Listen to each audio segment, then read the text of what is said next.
사람은 항상 말과 행동이 다른 경우가 있습니다. 하지만 말 한마디에 청년빛 갚는다는 말이 있는데, 사람들 매사에 긍정적으로 말하는 사람이 있는 반면 부정적으로 말하는 사람이 있습니다. 그런데 요즘 코로나가 한창 재확산되고 있는 상황에서 많은 사람들이 이제 코로나 백신도 무용지물이다, 그냥 영원히 그냥 아무도 만나지 않고 격리된 채 살아가는 수밖에 없다면서 부정적인 말을 하는 사람도 있고, 이제 코로나 이전의 일상생활로 되돌아가기는 불가능하다는 말이 많은 현실입니다.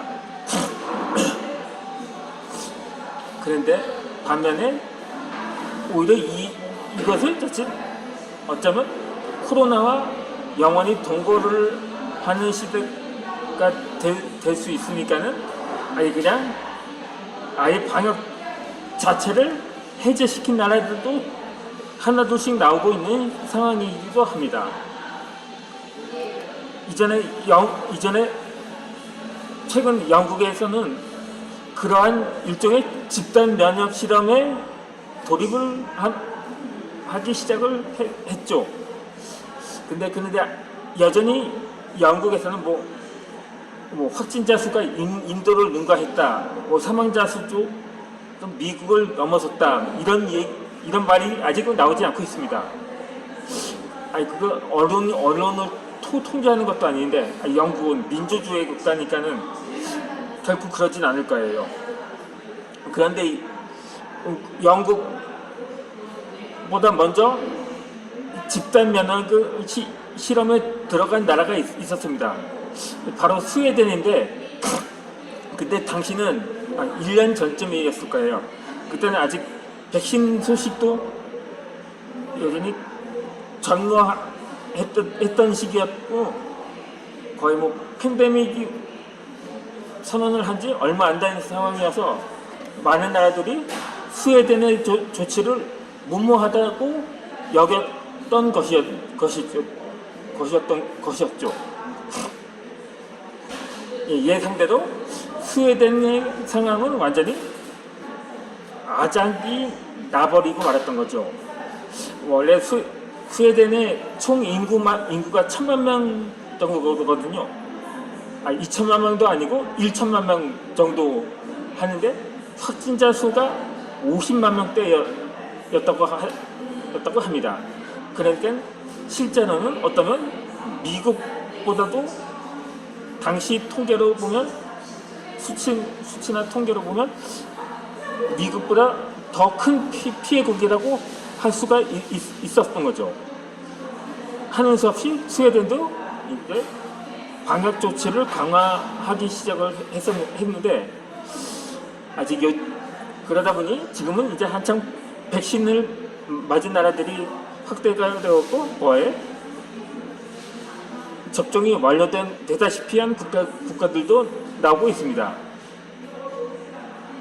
지금 아직 물량 부족으로 인해서 주춤한 나라들도 있다 보니까 그 사이에 다시 바이러스가 확산된 추세인데, 그 중에서 여전히 비상인 나라도 많습니다. 그러다 보니까 그 중에서는 바로 브라질이 있습니다.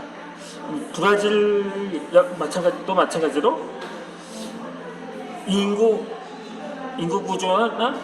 구조에 비해 확진자 수나 사망자 수에 비하면 미국보다도 더 큰 피해를 겪고 있는 나라인 거죠. 미국이야 3억 명이고 확진자 수가 3천만 명이 때인데, 이 브라질은 인구가 2억인데다가 최근에 누적 확진자 수가 거의 2천만 명에 육박을 했거든요. 그러다 보니까 사망자 수도 50만 명을 넘었기 때문에 어쩌면 브라질이 세계적으로 최대 코로나 피해 국가로 등극할지도 모르는 상황인 거죠. 그런 상황에서 이 브라질 대통령은 거의 뭐 사실상 미국도 이전에 미국도 마찬가지였는데 사실상 집단 면역을 실험한 것에 가깝다고 할 수가 있거든요. 근데 당시 트럼프가 이런 말을 했습니다. 이 코로나 바이러스는 조만간 마법처럼 사라질 거라고 말입니다. 당시에도 저와 같은 생각을 했던 거죠. 저도 언젠가 이 코로나도 자연 소멸될 거라고 생각을 했었거든요. 그러니까 우리나라가 한창 중국에 이어 두 번째로 확진자 수가 증가하기 시작하면서 그러한 생각을 했었던 거죠. 사스나 메르스처럼 자연 소멸될 가능성도 없지는 않다고 말입니다. 그런데 올해 들어는 이 브라질 대통령도 확진 판정을 받은 적이 있었는데 그의 발언이 참 어떻게 보면 긍정적이었다고 볼 수가 있었던 거죠. 이것이 인생이라고 말했었는데 그 트럼프도 확진 판정을 받았는데 어쩌면 긍정의 힘이 당시 고령자들은 트럼프도 당시 70이 넘었는데 대부분 고령자들은 치명률이 높다는데도 불구하고 이 트럼프는 다행히 사망하지는 않았거든요. 그런데 재선에는 실패를 한 거죠. 원래 그렇거든요. 이 트럼프도 긍정적이었다고는 볼 수는 있어도 자기 가족들한테만 긍정적이었다고 할 수가 있는 거죠. 반면에 흑인들이나 아시아계 인종들한테는 부정적이었기 때문에 그러니까 지금 미국의 현 인구 상황을 보면 백인들에 비해서 흑인과 아시아 인종이 오히려 더 많다고 합니다. 그러다 보니까 대부분의 민족들로부터 외면을 받은 거죠. 그러니까 대부분 트럼프의 지지층이 백인들이었기 때문에 어쩌면 재선이 불가능한 상태였던 것인지도 몰랐던 거죠. 그런데 현재 브라질 대통령도 마찬가지거든요. 오죽하면 브라질의 트럼프라는 말을 들을 정도니까요. 하지만 현재 이 보나우도 정권은 여전히 많은 민심이 떠나고 있는 추세라고 합니다. 그나마 백신에 대해서도 백신을 빼돌렸다 이런 말도 나오고 있는 상황이기 때문에 현재 많은 브라질 국민들이 그 대통령에 대한 신뢰도가 상당히 추락했다고 볼 수가 있는 거죠. 이처럼 떠오르면 바로 행동하는 주가들의 사고방식을 실천한 차례입니다. 이때 내가 할 수 있는 것은 코코이치 방해의 인도 진출을 돕는 것이라고 합니다. 아니, 인도의 한 사업가도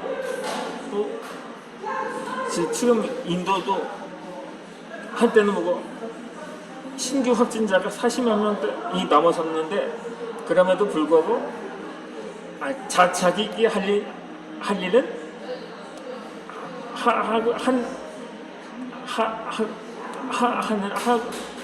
할리는 한다는 거죠. 그러니까 당시 인도의 사업가인 사친이라는 사람은 이 당시 스마트폰을 통해서 코이치 방야를 운영하는 주식회사에서 코이치 방야의 대표 번호를 검색해 전화를 걸었습니다. 그때